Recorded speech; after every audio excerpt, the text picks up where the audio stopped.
Welcome to the Free Library of Philadelphia, and thank you very much for joining us. I'm Laura Kovacs, and I'm honored to be here.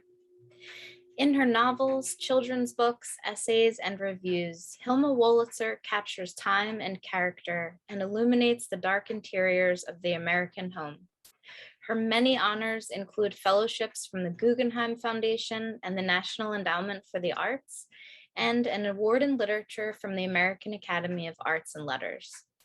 Her 14th book, Today a Woman Went Mad in the Supermarket, is a career-spanning collection of short stories, including the title story, first published in 1966 in the Saturday Evening Post. On this very special evening, she'll be joined in conversation with her daughter, best-selling novelist Meg Wolitzer. Thank you so much for being here. The screen is all yours. Thank you, Laura. I'm really thrilled to be here again in conversation with my mother, because the truth is, if I weren't in conversation with you, Mom, on a webinar in front of lots of people, I would be doing it privately with you. It being the evening, we'd be talking on the phone, but it's a total treat. Crossword puzzle together. Yes, we'd be doing crossword puzzles on the phone, but we will not be treating the audience to that tonight. Instead, we're going to talk about your book, which is so beautiful, and I love holding it up and having that kind of show and tell. Now, of course, I do know the answer to this question, so it's a little bit of a fake, but I think that when you talk about it, I get some new information about it every time. In your view, how did this book come about? Well, it would not have come about if it were not for you. Both Dad and I contracted COVID, and we were both in the hospital, in separate hospitals. And he was much sicker than I was, and he died 2 days before I came home. And by the time I came home, I was still feeling very ill and grieving terribly. And I think you wanted to just make me feel better. And you said you had been reading my stories and thought that they would make a good collection. And at first I wasn't interested at all because I just felt so rotten emotionally and physically. And then I realized that I needed something to do. After a while, I realized I needed something to do besides grieve, and I needed something to look forward to. And I began to be interested in this, and it became a project that you were deeply involved in. And I'm very grateful to you for it, because it made a very big difference in my ability to get well and to go on. Oh, good. I'm glad to hear that. I mean, it obviously was a terrible, terrible time. But what happened was, while you were in the hospital recovering, I was at home, feeling very upset about everything that happened, and we weren't able to be together. And I started finding your old stories. Some of them are online. The Esquire had put them online for a while, but I had copies of magazines that they'd been in, and I was just starting to look at them. And this is not nepotistic flattery. It's genuine. I was so struck by how free they were. And when you're young and your mother is a novelist or a short story writer, as you were first, you just feel pride if you're me. I mean, but I didn't necessarily understand what you were doing. Later, when I became a writer, I did, and we talked about writing a lot, and we'll get to that in a little bit. But when your first stories came out, and the first one, in fact, which is the title story, Today a Woman Went Mad in the Supermarket, appeared in 1966. And the title was so great. And I remember seeing the magazine when you got it, and it was so thrilling. It was, my mom is suddenly a short story writer, and nobody else who I knew in our town had a mother who was doing that, but I didn't understand it. But now when I read it, not only do I understand again, as I did when I was a younger writer, how good you are and how good this story is, but the freedom of it really struck me. And I would love to hear a little bit about how you came to find your voice. I mean, that word, that it gets so overused, but it's absolutely true with you. How did you find this way of writing? Because it's funny. And I think that it was partly because I was, in those days, sort of shy. And if I had to get up before a group of people or on something like this, like a Zoom event, I would probably feel faint with embarrassment and feeling shy. And I was able to be more expressive on the page. I was able to be rowdier, noisier. Um, and it was a kind of freedom. Do you care about what people think of you less on the page than in person, or vice versa? Still, unfortunately, at 91, I still care what people think of me, about what people think of me, both on the page, truthfully, and in person, but less about how they care about me on the page. I feel that it's not just my own voice, it's the voices of my characters. So I feel I'm in a comfortable crowd of people. It's not just me who's on the page. There are other people on the page too, the people in my imagination.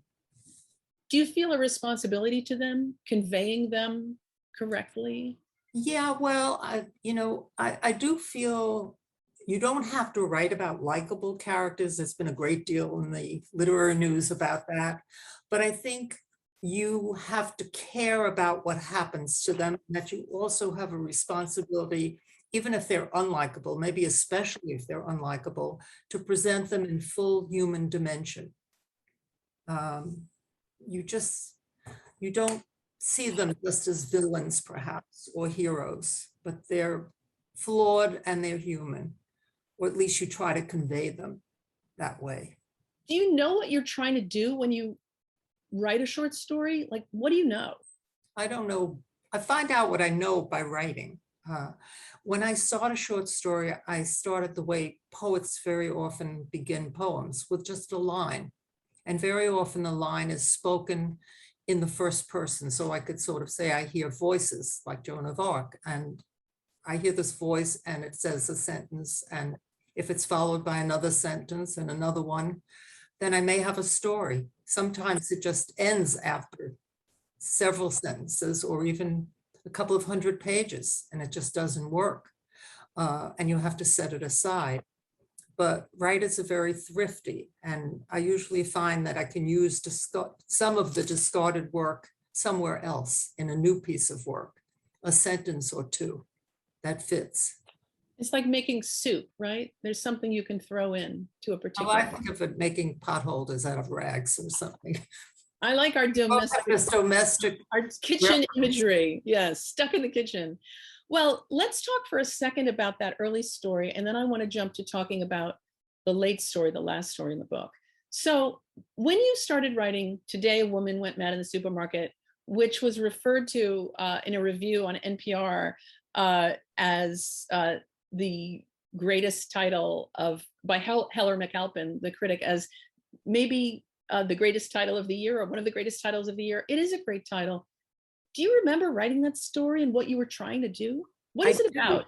It wasn't actually, we didn't have a title, and actually it was the first line of the story, and I just moved it up to become the title. Did you know what would you tell everybody a little bit about what it's about? Well, the title is literal.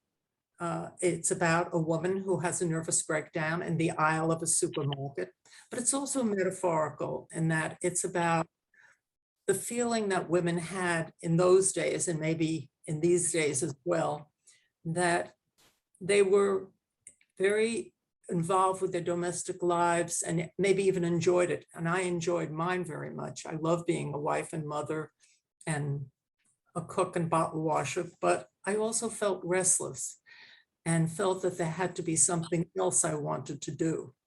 And I think the story reflects that. And writing a story reflects how I felt about it. Right. Well, now let's jump to the end. So back to how this book came about. When we were looking through the stories, when you got well, we started looking through the stories together and ordering them. And it was so exciting to do that. I mean, we were doing this from our separate homes because we still couldn't be together. This was pre-vaccine.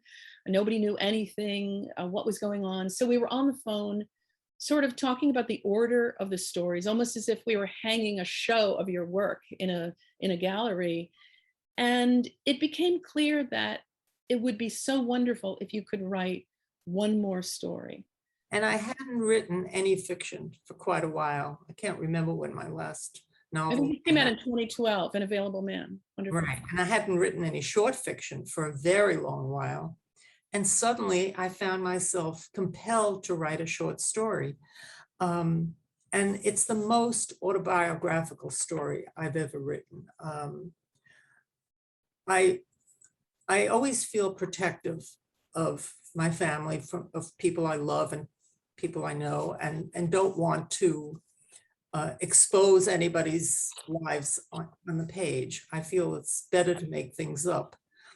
But this story, right after Dad died and right after I recovered from COVID, and COVID was still rampant as it still is, and I felt I really needed to write about that. I needed to write about a long marriage like mine and how it ends with COVID. And it was painful to write, but it was also cathartic.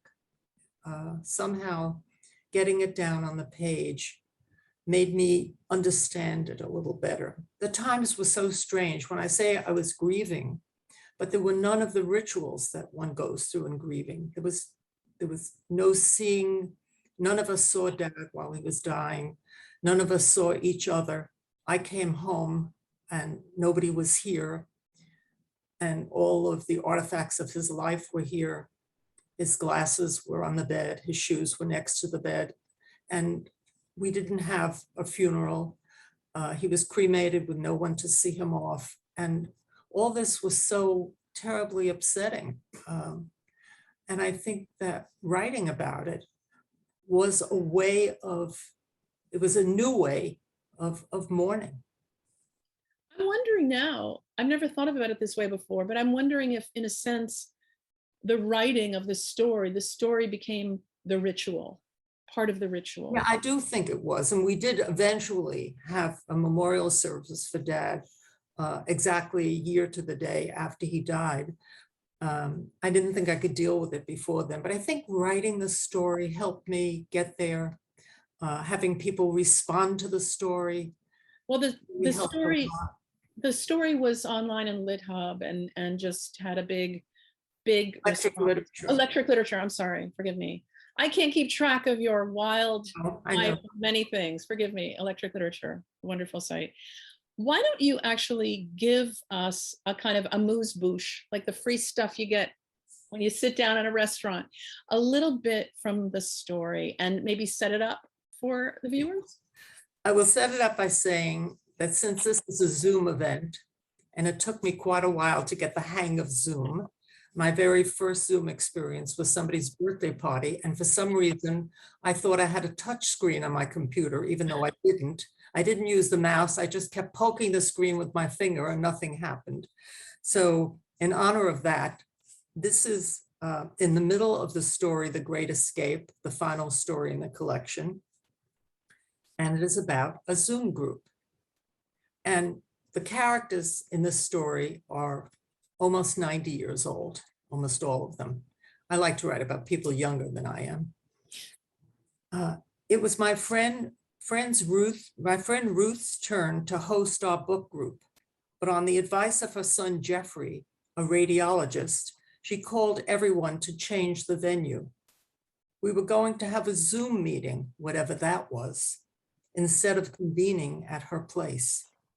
There was much nervous back and forth among the members of the group about this latest development. It sounded easy enough, though. We'd all receive a link, and at the specified time, we would simply open it and go from there. Ours was strictly a women's group, and the few husbands still around were usually banned from our meetings. Whenever it was my turn, I took my laptop into the living room where the refreshments were laid out, and Howard skulked off to the bedroom like a grounded teenager, closing the door behind him. But the Zoom meeting changed all of that. Enough aloneness. We had to stick together. Ruth, long a widow, would have Jeffrey right beside her to help facilitate things. And I invited Howard to sit next to me on the bed with a laptop between us. I hit the link and we waited, the way our ancestors must have waited for the flickering magic lantern to do its thing. After what seemed like a long time, the screen filled with a notice that our meeting would begin soon. Well, this is exciting, I said. Mrs. Bridge was my favorite novel, with its brief, brilliant paragraphs like vaudeville blackouts, and characters I would think about wistfully, as if they were old friends with whom I'd lost touch. I loved Mrs. Bridge, even when she exasperated me. She was the product of her circumstances, of her time and place. But I still wanted her to have more insight and more courage, and to make better choices, the way I had once wished for a happier outcome for Emma Bovary and Anna Karenina. I was gripping my dog-eared, underlined book and looking forward to saying some of all that when our meeting began, if it ever did. Suddenly, Ruth's and Jeffrey's faces loomed before us, almost as big as life. They were both wearing the kind of masks my daughter Anne said you couldn't buy anymore for love or money. Then one of them seemed to bark piercingly, and Jeffrey shouted, "Mute, Evelyn, mute." Evelyn Lasky and Mildred, her ancient, incontinent, and yappy Maltese. "How?" Evelyn cried. Oh, what do I do?" While Mildred barked in frantic unison. "Just hit your damn mute button," Jeffrey commanded through his mask, as muffled and menacing as Darth Vader. "And shut that dog up." So much for his bedside manner, I thought, but didn't say, what if I wasn't muted either?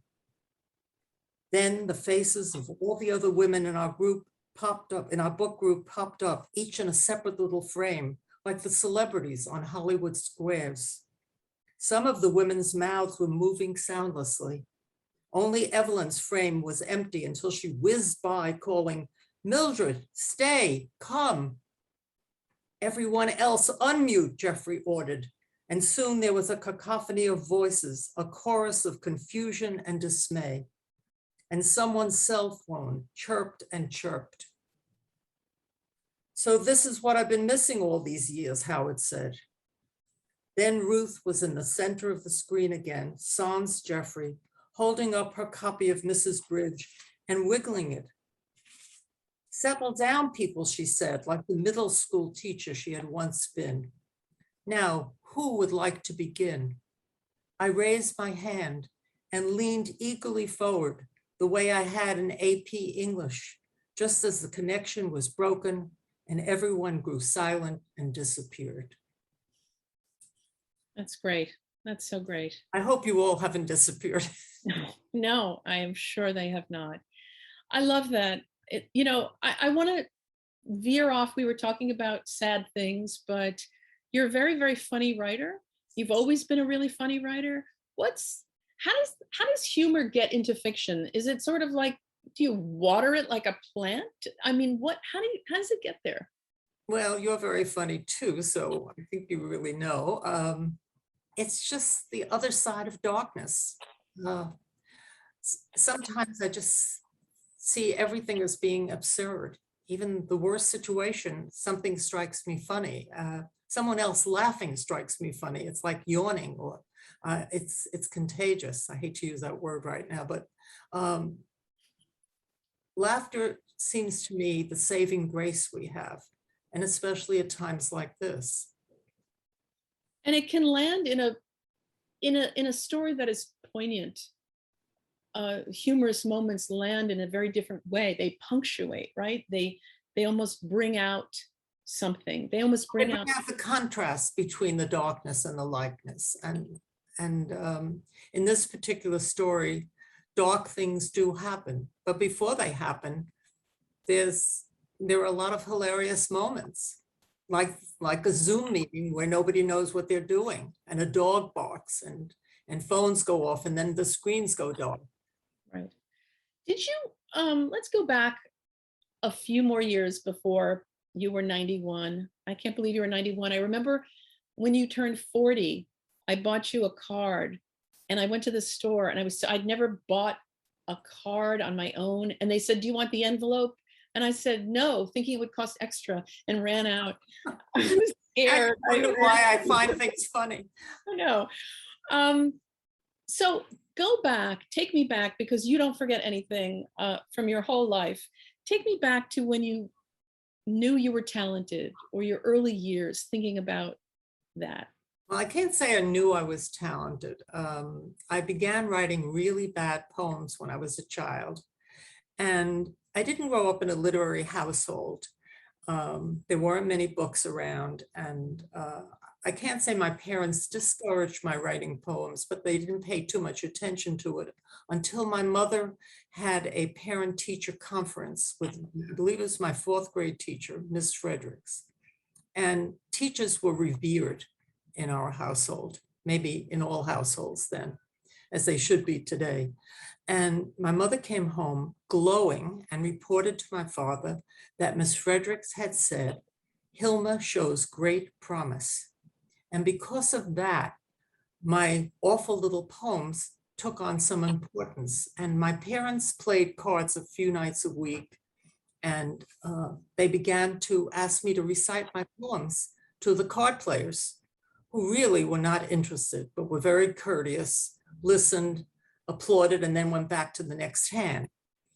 But I felt that I was launched by this teacher's remark. And then fast forward about 50 years, and I was a published writer, and I was giving a reading in a library in New Jersey. And after the reading, a very tiny, very old woman came up to me and said, Hilma, you don't remember me. I'm Miss Fredericks. I was your 4th grade teacher.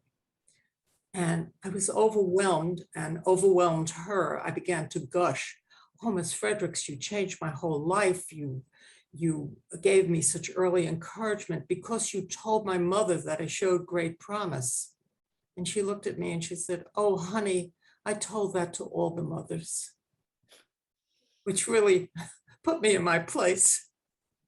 But it's such a great story, though. It's absolutely great. But teachers have, I think both of us have gotten a lot from teachers in our lives. And you had another teacher much later on in the first writing workshop that you ever took. Talk about that class, because for me, just from my personal vantage point, on Mondays, my mother went into the city and my father made sloppy joes from a can, which I did not love and tolerated, because you were off doing something that I didn't quite understand, because I was really young at the time, maybe 5 or 6 when you started. But talk about that class that you took. And I think it really was life-changing. It was life-changing for me. I had written a couple of short stories, and I decided to take this beginner's workshop at the New School, which was being taught by Anatole Broyard. And when I got to the class, there were about 50 people. It was jam-packed. And he had read all the manuscripts. We were all accepted into the class on the basis of our manuscripts. And I knew he was going to call on me first because he was having so much trouble pronouncing my name. And he asked me to come to the front of the room and read the story aloud. And again, I was very shy in those days. And he embarrassed me further by asking me to spit out my gum. And I had no place to put it, so I think I spit it out into my purse. And I came to the front of the room and I read the story as quickly as I could without any expression whatsoever, hyperventilating all the way, and then collapsed into my seat. And Anatole then called on the class, asked who would like to comment on the story. And a man raised his hand, I remember very languidly, and said, that was the most boring thing I ever heard. And that was the first criticism I had ever heard of one of my stories. Well, I was just ready to pack it in, to go home and just be a housewife and a mother and not a writer for the rest of my life. But Anatole passed me a note and it just said, the story is fine, see me later. And then he said to my critic, you certainly can find the story boring, but you have an obligation to tell the writer why and how you think she might make it better. And in that moment, I learned something about revision and about teaching, which I later became a teacher of, or a leader of writing groups. And the note, after I looked at the note, he said, I went up to see him and he said, I'm putting you into an advanced workshop. It's like skipping from the first to the third grade. It was thrilling. And he had me read the story for that group as well, a smaller, more distinguished group. And they didn't like it either. But they gave me constructive criticism. And they said it in a way that I could deal with it. I could accept it and began to think about how I would make the story better. And that was the beginning for me. And you'd never been to college, so. No, I graduated from high school at 16. I went to a really kind of a tough high school in a tough neighborhood. And Maurice Sendak and I graduated together. I was 16, I think he was 18. We sat next to each other in major art. I think we both couldn't wait to get out of there. And years later, we had the same editor. And we ended up at a dinner together. And I said to him, Maurice, you and I graduated and everybody else was sent up the river. So you didn't go to college, you took this class for many years, right? And there was like many iterations of this workshop, right? I was left back for years. Right. And then you became a teacher yourself of writing, and you've taught it incredibly at Breadloaf, the Breadloaf Writers Conference at the University of Iowa Writers Workshop at Columbia, at NYU, at very distinguished places. How do you know how to teach? Is it just from the way you were taught? It was from the way I was taught, and it was a kind of intuitive, an intuitive sense of how to make stories better by rewriting my own stories. I felt revision was the most important part of writing and the greatest fun, because the first draft always needs work. I can't imagine anybody, well, I'm sure there are people who publish first drafts, but I never could. And I found that by talking about revision, and I also allowed people in the class to speak. I didn't feel, Anatole did the same thing. He did not overwhelm them, but he'd intervene if he felt people were being cruel or not constructive in some way. And I followed that way of teaching. I think I learned a lot from that. And I learned a lot from my students as well. I mean, I had such distinguished students. Michael Cunningham was a student. Ethan Kanan was a student. They knocked me out. I mean, they were really great writers, and they were great writers even then. And not only that, they were modest and they took criticism to heart. That was an amazing experience. And the fact that I could teach on a graduate level and even be, I can't remember what kind of professor I was, an assistant professor or something, and I didn't even have a college degree. Your publications become your credentials if you're teaching writing. And I went to Breadloaf as a scholar, a 40-year-old scholar as it was, with no book published yet. And I didn't think I'd ever go back because there was a terrible hierarchy. The fellows didn't speak to the scholars, and the staff, it seemed, only spoke to God. It was just really, it was very intimidating. But just for people who don't know, Breadloaf, just to explain what it is. It's Breadloaf is, well, it's changed over the years. It's a conference. It was 12 days in August in the mountains near Middlebury, Vermont. Beautiful place, wonderful weather, and marvelous people, as it turned out, friends who have had it for a lifetime. Now, I ended up teaching there for about 20 years alongside my friend, the poet Linda Paston, to whom I still speak at least twice a week on the phone. But I didn't think I would ever go back because of that hierarchy. But when I went back as a fellow, I did speak to the scholars and to the contributors because I remembered how it felt to be ostracized or looked down upon. And it's embarrassing when you're 40 and they're 25. It's even more embarrassing. And I remember one time there was a cottage called Treeman where we would all go to have drinks, fellows and faculty, before lunch and before dinner. And occasionally they would invite somebody who wasn't a fellow, or like somebody who was a waiter or somebody who was a scholar. And I remember going there and no one spoke to me. And I drank too much and fed cheese to a dog who was on the porch and then staggered across the road to lunch. So I remembered how that felt.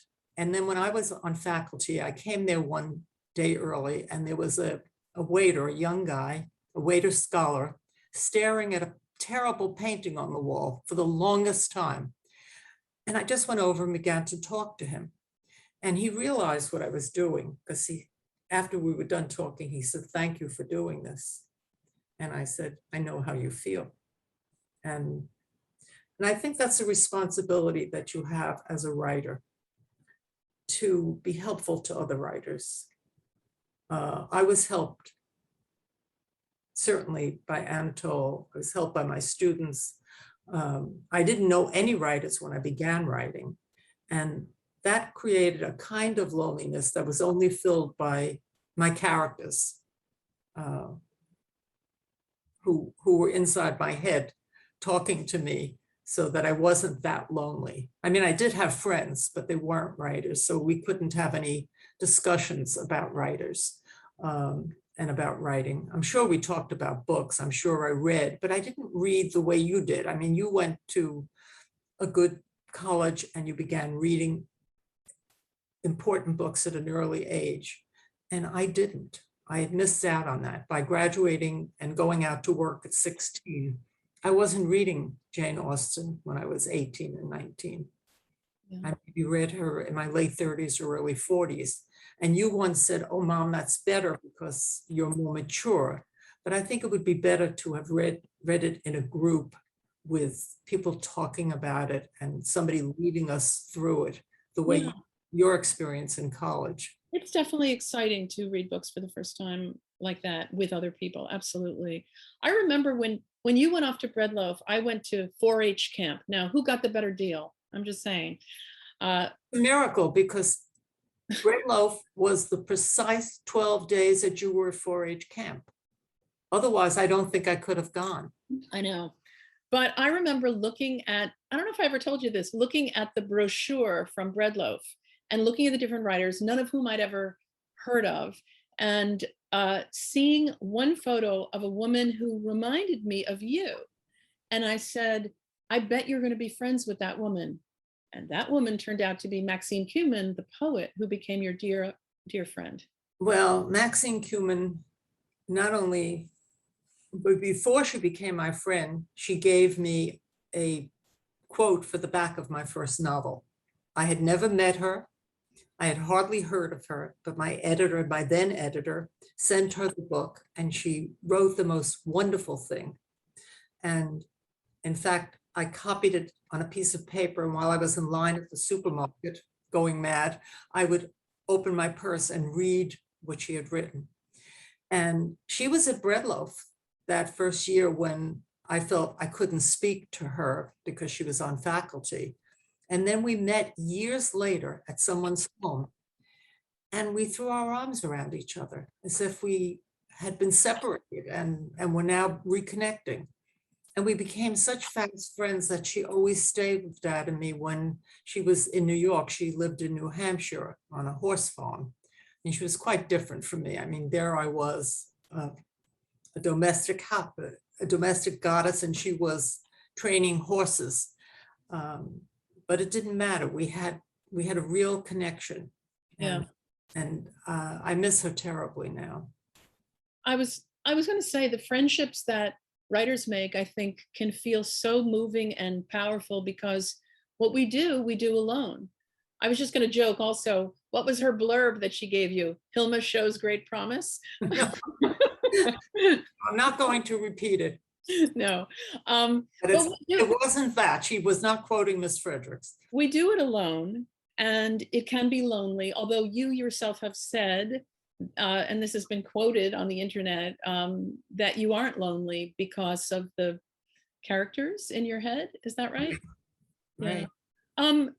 Let's talk. We're going to get to a couple of questions shortly. So please, if you have more questions, put them in the Q&A box. But I know that people really are interested in what a writer's day is like. And walk us through, like if your writing is going well, or going badly, but if you're in the middle of a project, whether it's a story or a novel, what's that like for you? Well, it's like getting up. Amy Tan refers to it as going from dream to dream. You get up in the morning, it's as if the story or the novel has started writing itself in your head while you were sleeping, and you can't get somewhere to write it down fast enough. And if you're alone and free as I am now, it was not that way when you kids were small. I mean, I had to get you off to school and then you came home for lunch and I had to fit my writing in. But now I find I'm starting early in the morning and the next thing I know, it's dark out. It's sort of amazing. And I forget everything. I forget how old I am until I pass a mirror on the way to the bathroom or the kitchen. And I find that I have to stop because I'm physically tired, but my mind is still working and maybe still writing. And I'll get into bed and I'll write on the margin of the newspaper because I'm too lazy to get up again. And the next day it's probably illegible. Do you love it? Do you love writing? I do. I do. I like revising more than writing, I have to say, and even more than publishing, frankly. I hope my editor isn't listening. Well, publishing in a pandemic is an experience that nobody ever thought they would have. I've joked that I want to write a memoir of the Zoom years called "Do I Have to Wear a Bra for This?" You know, I mean, it's like a strange thing where It's true. We don't have to ever get dressed as writers. But that's not true. If you gave a reading at a bookstore, a real reading, not a virtual reading, you did have to get dressed. Right now, though, I don't have to wear anything from the waist down. But you are. Let's tell. But yes, I am. I must put that out there. I don't want to. We should put that out there. Anybody's thoughts. But you know, I remember as a child, again, back when I was buying cards without the envelopes and looking up your friends. I would leave for school in the morning, and you would be at the the typewriter in a bathrobe. And a typewriter at the kitchen table. Okay, in a bathrobe, and you know, with a piece of paper rolled into it, and I would go off to school and do my math and my creative writing or whatever I did at school, my cutting out of pumpkins. And when I came home, you were still sitting there, and sometimes it was a good day, and sometimes it was a bad day. But I was still in my bathrobe and pajamas. Yeah, it seemed a little bit not really like a real job. In fact, for me as a writer, your grandchildren, my sons, I remember once I was walking down the street in New York with my older son, and you know, he had the same experience that I had with you of seeing a mother just sitting there kind of looking bedraggled and writing and not really, you know, not seeming to do anything. Not gainfully employed. No, not gainfully employed. And we passed a McDonald's and he had just started reading, and there was a sign in the window that said, "Now hiring." And he looked up and he said, "Mom, you could do that." Like, he didn't think being a writer was a real job because it's so interior, right? And when you're not paid for it until you're actually published and someone pays you for it, no one considers it a real occupation. I remember that it was thought of as this sort of nice hobby I had. And my parents, who would call in stereo, they would be on 2 telephones. And my mother would say, "What are you doing today?" And I would say, "I'm writing a short story." And she would say, "Did the sheets come from Macy's yet?" Right. And I didn't get any credit for writing or any recognition of writing until that story was taken by the Saturday Evening Post. And I got enough money to put a down payment down on my first car, my first Rambler. And my father, when he heard it was the Saturday Evening Post, said, "Oh my God, I read that at the dentist." And it gave it such authority. Yeah. let's, it is time now to turn to questions, and there are some audience questions. This is the lightning round. So here is a question from Sally Baldus, who says, Hilma, Sally Baldus here from Hello, Iowa. Sally. Yes, from Iowa City. She says, always looking for your next book. So glad to be part of the Philadelphia Library Writers Series. Sally, I'm so happy to hear from you. I hope you're well and happy. And then Wilma Clemson says, what a wonderful discussion. You've probably been asked this too many times, but can you tell us about ending and all that jazz? I thought the movie was based on a hyperbolic fantasia of Bob Fosse's life. Didn't realize your book was the core. Thank you. Well, what it was, not exactly the core, but Bob Fosse had optioned my first novel. And I assumed it was going to be made and that I was going to be rich and famous. I didn't understand how Hollywood works or doesn't work. And he decided that in the novel, the young husband dies of cancer. And I remember he told the screenwriter who told me that unless the character could get up off the gurney and start tap dancing, he couldn't really make this into a movie. He had changed his mind and he made all that jazz instead. So it really was not based on my book at all. It may have been inspired by his desire. He himself had had a heart attack, and that brush with death and reading a book about somebody young dying, I think gave him that idea of writing, of doing a movie about someone who dies. But I think he found cancer too depressing. Then we have, just very quickly, our dear cousin Jeff Haber says, to my cousins, you both look fabulous. And Mom, I want to say that's true because you were joking before we got on the air that you look like Margaret Atwood's mother, but that isn't true. You look incredibly, you do not look like Margaret Atwood's mother. Well, I don't think anyone would say that. I'm proud of being your mother. I wouldn't mind being her mother either. She's pretty amazing. She's pretty amazing. Teeny Moskowitz, thank you. Teeny Moskowitz says, what a special night. Thank you, thank you. Would you each talk about how the other influenced your work? Do you want to go first? Oh, I was just waiting for you. Younger? Sure. Well, you know, it's pretty rare to grow up with a writer mother if you're a writer yourself. I feel that I have always continued to credit you with being so supportive of me as a writer. And in fact, something happened. I gave a reading. I put this into my novel, The Interestings, in a little bit of a different form, but I gave a reading somewhere, and during the Q&A, a woman stood up and said, my daughter wants to be a playwright, but I know how incredibly hard it is to do that and how hard it is for women to do that.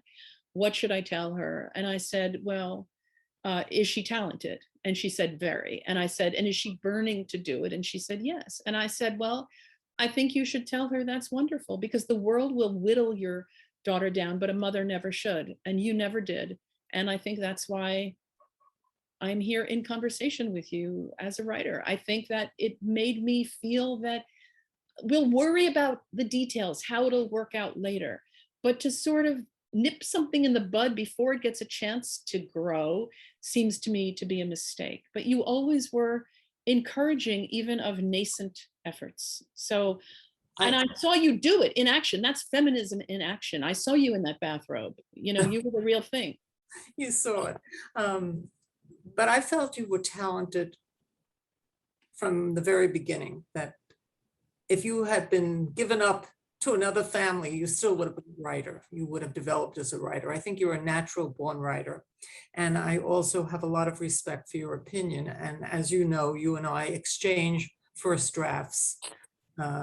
After Dad, you were my first reader. You and Nancy, my two daughters, would read my work and give me some feedback. That wasn't as cruel as that man at the new school, but wasn't dishonest either. And I find that there has to be that fine balance between honesty and charity. You have to find something constructive to say that's helpful. And if you can find something that you really like in the manuscript, you should mention it, because the person may be unaware of of a very good line. And if he sees it as his strength, then he or she can develop that. Right. I think that's one of your responsibilities. I think you and I are honest with one another. And maybe we admire each other a little bit too much sometimes, but I think we prepare each other for what the world might think of the work.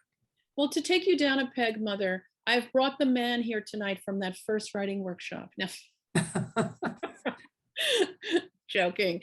Okay, the next question is from Stephen Simmons. Now, I don't know if this is the Stephen Simmons I know, but maybe it is or not, a writer, Stephen Simmons. But why did you think about your daughter becoming a writer? Is there a special kinship because of that? I think there is. I think we talk about the same things I talk about with her sister. You know, we talk about family and what we're doing in our lives. But I think we also talk more about books we're reading, other writers, some literary gossip. It's less lonely, yeah, definitely. Here's a question from Julie Clam, a wonderful writer herself. Yeah, indeed.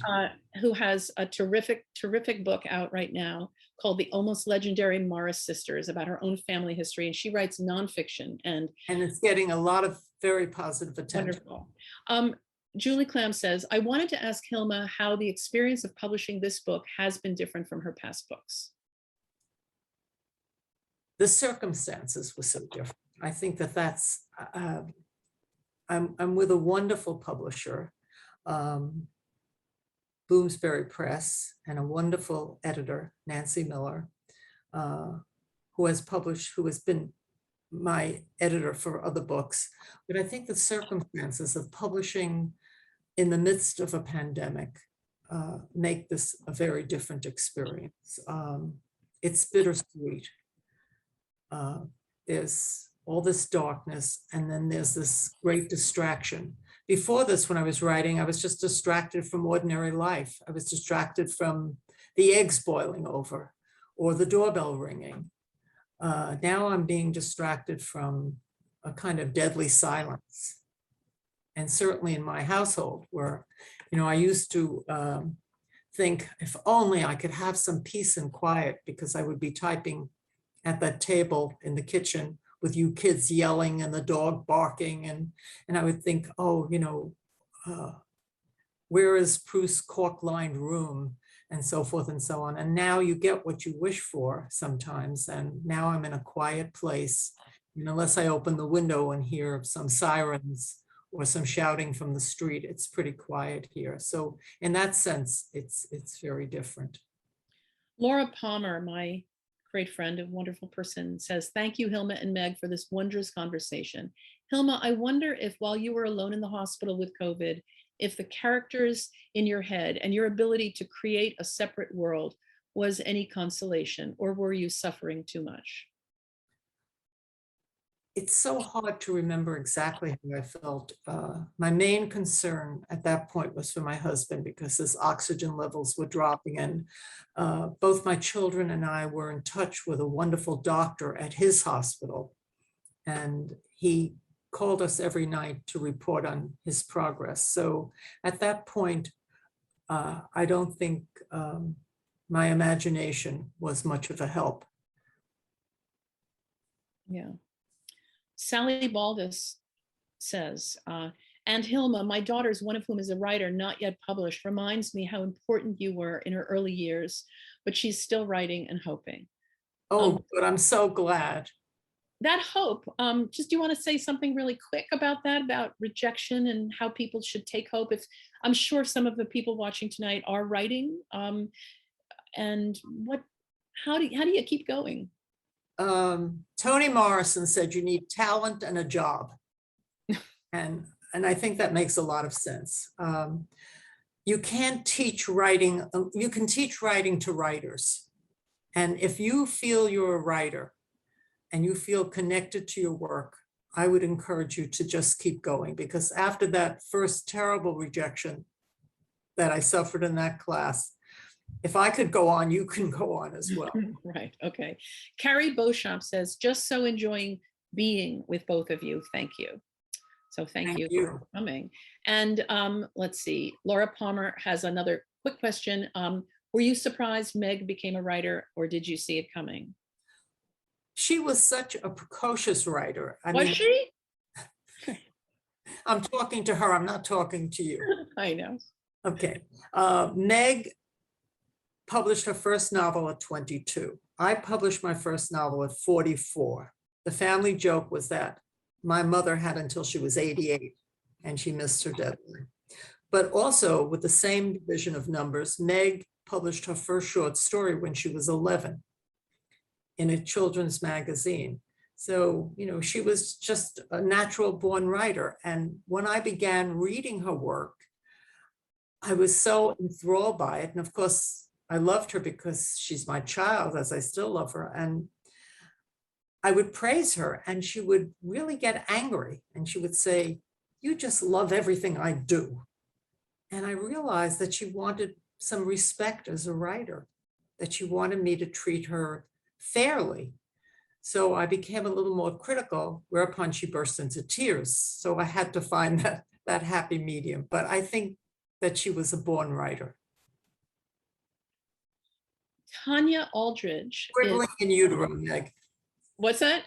I felt you scribbling in utero. Yes. Yo, it's a horrible image, isn't it? A tiny little pen. Yes. Tanya Aldridge says, how many other women around you wrote? Because I feel women were not doing that much. I have enjoyed this discussion tremendously. You look great for all your years of experience, and thankful you got better after COVID. Thank you so much. Repeat the question, Meg. How many, were there other women around you? Oh, no, I didn't. I had never met another writer until I took that course at the New School, the advanced course. I hadn't met any other writers. In fact, one day when I did go into the city that day, a neighbor who played tennis gave you children lunch because you came home. My children walked home at lunchtime. I didn't even get a full day of writing. I'm so sorry. I know. When I think about that now, it's horrifying for a writer. And a backyard neighbor took you kids on that Monday so I could go into the city a little bit earlier. And she played tennis once a week and I took her kids for lunch that day. So in that way, we helped each other out. But I didn't know any other writers. And but I had lots of friends and we haunted the library. We lived in a town without a bookstore, which is pretty horrifying when I think about it, because bookstores were flourishing in those days. Fifth Avenue was covered with bookstores, and it was just marvelous. I remember going from bookstore to sign books when the first one was published. Yeah. Now we only have like 7 more minutes and we have a few more questions. So this is legitimately the lightning round, actually. Here's a comment from Joan Del Fattore, if I'm pronouncing it correctly. She says, "It's a friend." She says, I was very fortunate to have Hilma, it went up, as a mentor in the Visible Ink program when I was making the transition from academic writing to more commercial writing. In response to your conversation about teaching, I just wanted to say, and I'm sure this is true, that she is a capital wonderful teacher, thoughtful, considerate, and insightful. I look forward to getting together again when circumstances permit. And I look forward to reading your book when it's published, Joan. And then here's someone who, this is Amy Gottlieb, my childhood friend and lifelong friend, who is actually the most bookish person I knew. We met at another friend, Cynthia's bat mitzvah, I believe. And she was reading Colette, and she told me to read The Bell Jar, things that I'd never read before. And Amy was just absolutely literary and is a novelist herself, a wonderful novelist herself. And she says, hi, Hilma and Meg. Wonderful to see you both. What is the most valuable writing lesson that you learned from each other? What are our quick answers, Mom? What do you think? I think that you taught me to persevere, that I would be more inclined to give up. And I think that you're a very encouraging person. And Oh, good. And you, you set a good example.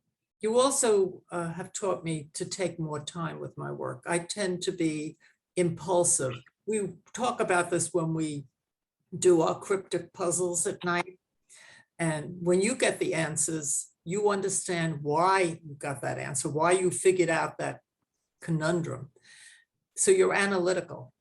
I just guess the answer sort of intuitively, and I don't care how it came to be. I just am so happy that I got it right. It's true. It's so funny. We do, for what we're talking about, these puzzles are The Guardian in England that publishes a cryptic puzzle, and they are those clues that don't quite make sense. They're not like blank Lupino actress. They're word games and puns and anagrams and all kinds of things. And we love doing them because we play Scrabble together. That's another thing, is that we share an absolute love of Scrabble and words and moving letters around and all of that.